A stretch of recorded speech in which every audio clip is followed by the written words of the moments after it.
வணக்கம். அபிக் விளைவில் நம்ம பார்க்க போகிறது தமிழகத்தின் துணை முதல்வர் உதயநிதி ஸ்டாலினின் பிறந்த தினத்தை முன்னிட்டு மாவட்ட தகவல் தொழில்நுட்ப அணி துணை ஒருங்கிணைப்பாளர் காதர் ஒளி, தொழிலாளர் அணி மாவட்ட துணை அமைப்பாளர் அப்துல் ஹமீது ஆகியோரின் ஏற்பாட்டில் மாபெரும் இரத்த தான முகாம் நடைபெற்றது. அந்த வீடியோவை நம்ம பார்க்க போகிறோம். நெல்லை மத்திய மாவட்ட திமுக அலுவலகத்தில் தமிழகத்தின் துணை முதல்வர் உதயநிதி ஸ்டாலினின் 48வது பிறந்த தினத்தை முன்னிட்டு மாபெரும் இரத்த தான முகாம் நடைபெற்றது.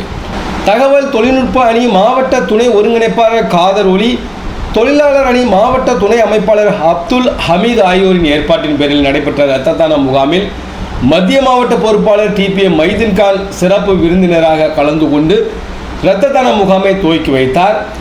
இந்த இரத்த தான முகாமில் மாநில வர்த்தகணி இணைச் செயலாளர் மாலைராஜா, கிறிஸ்தவ தேவாலயங்களில் பணிபுரியும் உபதேசியர்கள் மற்றும் பணியாளர்கள் நலவாரிய தலைவர் விஜிலா சத்யானந்தம், தகவல் தொழில்நுட்ப அணி மாவட்ட அமைப்பாளர் துரை சக்தி சீதா, மாவட்ட இளைஞரணி அமைப்பாளர் சபி, முன்னாள் மேயர் சரவணன், மாமன்ற உறுப்பினர்கள் நித்திய பாலையா, சுந்தர், சிறுபான்மை நல உரிமை பிரிவு தலைவர் முகமது அலி, கீர்த்தி, மகளிர் அணி அனிதா, ரேவதி, அசோக் மற்றும் கழக நிர்வாகிகள் ஏராளமானோர் கலந்து கொண்டனர்.